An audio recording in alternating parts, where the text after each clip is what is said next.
visi dari kelompok kami, yaitu tentang direksi yang beranggotakan 5 orang. Yang pertama, Baik, saya Lusu Fitri, Saya Aster Ningsih, saya Putri Sordi, saya Denanda Haidar, dan saya Nurul Aziza. Baik, saya akan menjelaskan hasil makalah kami yang berjudul tentang direksi sebagai salah satu organ perseorangan. Direksi adalah organ perseorangan yang bertanggung jawab penuh atas pengurusan perseorangan untuk kepentingan dan tujuan perseorangan serta mewakili perseorangan baik di dalam maupun di luar pengadilan sesuai dengan ketentuan anggaran dasar.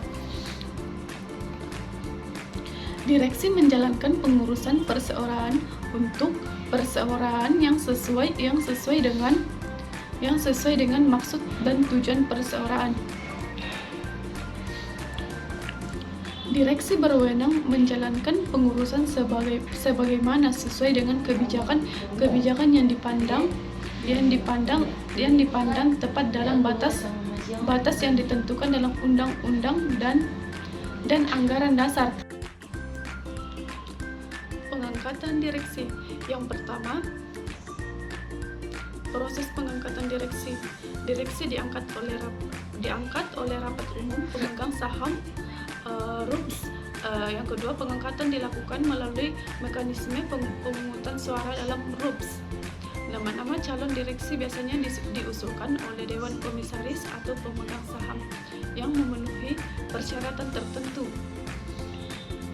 Keputusan RUPS mengenai pengangkatan direksi dicatat dalam akta notaris dan harus dilaporkan kepada Kementerian Hukum dan Hak Asasi Manusia untuk mendapatkan pengesahan. Persyaratan direksi harus merupakan individu yang cakap hukum, tidak sedang dalam status pilot atau pernah menjadi anggota direksi atau dewan komisaris yang dinyatakan bersalah menyebabkan suatu perusahaan dinyatakan pilot dalam waktu 5 tahun terakhir.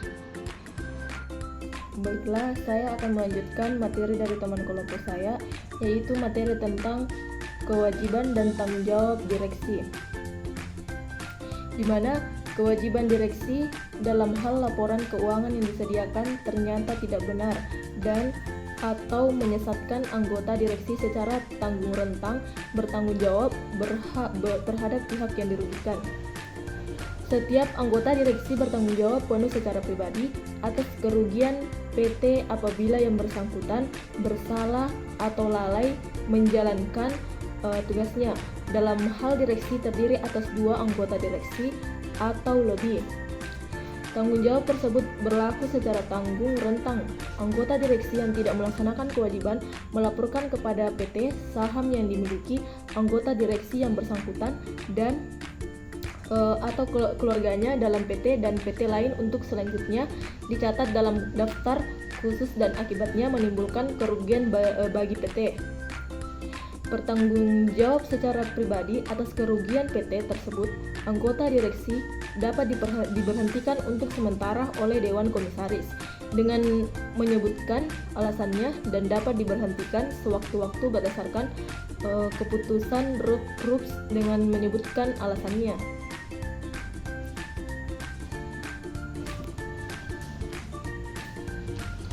Selanjutnya tentang tanggung jawab direksi. Bertanggung jawab atas pengurusan perseroan sebagaimana dimaksud dalam pasal 92 ayat 1. Yang kedua, pengurusan sebagaimana dimaksud pada ayat 1 wajib dilaksanakan setiap anggota direksi dengan itikat baik dan penuh tanggung jawab. Yang ketiga, setiap anggota direksi bertanggung jawab penuh secara pribadi atas kerugian perseroan apabila yang bersangkutan bersalah atau lalai menjalankan tugasnya sesuai dengan ketentuan sebagaimana dimaksud pada ayat 2. Dan yang keempat, dalam hal direksi terdiri atas 2 anggota direksi atau lebih, tanggung jawab sebagaimana dimaksud pada ayat 3 berlaku secara tanggung rentang bagi setiap anggota direksi. Yang kelima, Anggota direksi tidak dapat dipertanggungjawabkan atas kerugian sebagaimana dimaksud pada ayat 3 apabila dapat membuktikan kerugian tersebut bukan karena kesalahan atau kelalaiannya. Yang bagian B dia telah melakukan pengurusan dengan itikat baik dan kehati-hatian untuk kepentingan dan kesesuaian dengan maksud dan tujuan perseroan. Yang bagian C tidak mempunyai benturan kepentingan baik langsung maupun tidak langsung atas tindakan pengurusan yang mengakibatkan kerugian. Dan bagian D itu telah mengambil tindakan untuk mencegah timbul atau berlanjutnya kerugian tersebut. Yang bagian 6, atas nama perseroan, pemegang saham yang memiliki paling sedikit 1 atau 1/10 bagian dari jumlah seluruh saham dengan hak suara dapat mengajukan gugatan melalui pengadilan di negeri terhadap anggota direksi yang karena kesalahan atau kelalaiannya menimbulkan kerugian pada perseroan. Yang bagian ke-7, ketentuan sebagaimana dimaksud pada ayat 5 tidak mengurangi hak anggota direksi lain dan atau anggota dewan komisaris untuk mengajukan gugatan atas nama perseroan. Sekian dari saya tentang pertanggungjawaban dan kewajiban direksi. Materi selanjutnya akan dijelaskan oleh teman kelompok saya. Selanjutnya, hak direksi memberi kuasa. Hak direksi untuk memberikan kuasa kepada pihak lain seperti karyawan dalam beberapa hal berikut. Yang pertama, kewenangan direksi. Direksi mempunyai wewenang untuk melakukan kepengurusan PT dan memberikan kuasa. Mereka dapat memberikan kuasa kepada karyawan untuk melakukan perbuatan hukum tertentu yang sesuai dengan tujuan dan maksud PT. Yang kedua, tanggung jawab direksi. Direksi memiliki tanggung jawab penuh dalam melakukan kepengurusan PT dan memberikan kuasa. Mereka harus memastikan bahwa kekuasaan yang diberikan tidak melebihi kewenangan yang mereka miliki dan tidak bertentangan dengan anggaran dasar perusahaan.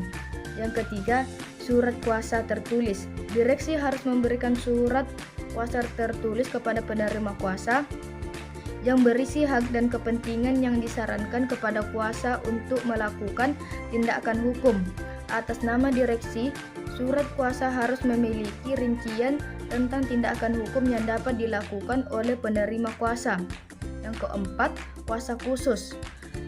Direksi dapat memberikan kuasa khusus kepada penerima kuasa yang berisi rincian tentang tindakan hukum yang dapat dilakukan. Kuasa khusus harus berisi hak dan kepentingan yang sah yang disarankan kepada kuasa untuk melakukan tindakan hukum atas nama direksi. Yang kelima, pemberian kuasa oleh direksi. Direksi dapat memberikan kuasa kepada karyawan untuk melakukan perbuatan hukum tertentu seperti mendatangkan perjanjian. Surat kuasa harus berisi rincian tentang tindakan hukum yang dapat dilakukan oleh penerima kuasa dan harus diserahkan kepada kuasa hukum. Tanggung jawab penerima kuasa. Penerima melampaui batas yang telah ditetapkan. Jika penerima kuasa melebihi kewenangannya, maka tanggung jawab tersebut akan beralih kepada penerima kuasa. Dasar hukum. Pemberian kuasa kepada direksi harus berdasarkan pasal 103 Undang-Undang Nomor 40 Tahun 2007 tentang Perseroan Terbatas yang mengatur bahwa direksi dapat memberikan kuasa tertulis kepada karyawan untuk melakukan perbuatan hukum tertentu dalam beberapa hal. Misalnya, ketika salah satu direksi berhalangan hadir, maka direksi lainnya dapat memberikan kuasa kepada karyawan untuk mewakili perusahaan. Contohnya, jika direksi A berhalangan hadir, maka direktur B dapat memberikan kuasa kepada karyawan X untuk bersama-sama dengan direktur A mendatangkan perjanjian. Direksi berkapasitas mewakili perseorangan. Direksi mampu mewakili perseorangan berdasarkan Undang-Undang Nomor 40 Tahun 2007 tentang Perseorangan Terbatas (UUPA). Direksi mempunyai kewenangan untuk mengurus perseorangan dan mewakili perseorangan dalam berbagai transaksi dan kegiatan. Kewenangan direksi untuk mewakili perseorangan juga diatur dalam pasal 1 ayat 5 UU PA yang menjelaskan bahwa direksi adalah organ perseorangan yang berwenang dan bertanggung jawab penuh atas pengurusan perseorangan untuk kepentingan keperseorangan.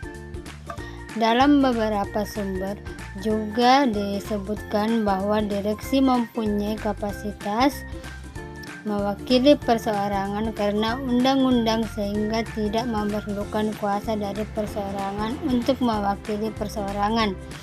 Dalam beberapa kasus, direksi dapat mengambil tindakan mewakili perseorangan dalam pengadilan seperti dalam hal perkara di pengadilan antara perseorangan dengan anggota direksi sendiri, namun dapat hal membentuk perseorangan jika terjadi perkara di pengadilan antara perseorangan dengan anggota direksi sendiri. Secara keseluruhan, direksi memiliki kewenangan yang luas untuk mengurus dan mewakili suatu perseorangan serta memiliki tanggung jawab penuh atas pengurusan perseorangan untuk kepentingan bersama. Pengunduran anggota direksi. Pengunduran diri anggota arahan dalam sebuah perseroan terbatas atau PT yang diatur dalam Undang-Undang Nomor 40 Tahun 2007 tentang perseroan terbatas. Berikut ada beberapa aturan yang terkait dengan pengunduran diri anggota. Tata cara pengunduran diri. Pengunduran diri anggota diarahkan diatur dalam anggaran dasar perseroan. Tata cara pengunduran diri harus dilakukan dengan pengajuan permohonan yang harus diajukan dalam kurun waktu tertentu. Efektivitas pengunduran diri. Jika pengunduran diri dilakukan secara benar, maka pengunduran diri dapat berlaku efektif tanpa perlu persetujuan rapat umum. Pemegang saham atau RUS, pemberitaan uang atau pemberhentian setelah penunjukan diri perusahaan wajib menyelenggarakan RUPS dengan agenda perubahan susunan direksi yang mana hasil RUPS tersebut akan dituangkan dalam anggaran dasar perusahaan dan diberitahukan kepada Kementerian Hukum dan HAM dalam jangka waktu paling lama 30 hari sejak keputusan RUPS. Tanggung jawab.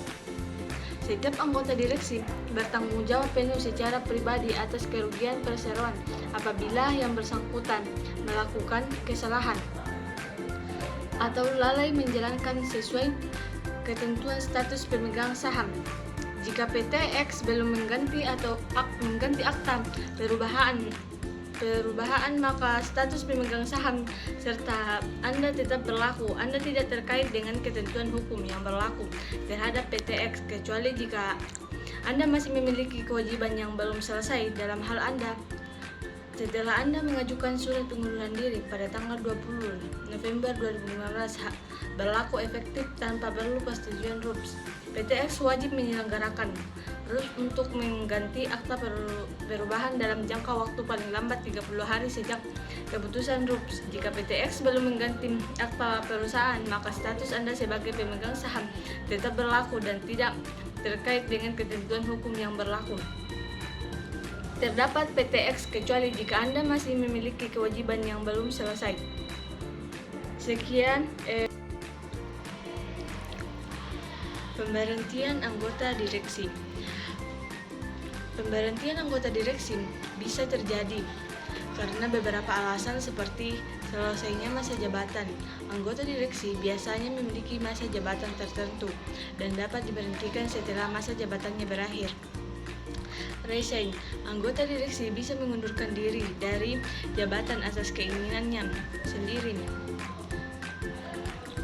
Keputusan pemegang saham perusahaan dapat memilih untuk mengganti anggota direksi melalui voting dalam rapat pemegang saham. Pelanggaran etika atau hukum. Jika anggota direksi melakukan pelanggaran etika atau hukum, perusahaan dapat memutuskan untuk memberhentikannya. Setiap perusahaan bisa memiliki prosedur tersendiri untuk memberhentikan anggota direksi sesuai dengan peraturan yang berlaku. Aturan dalam anggaran dasar perusahaan.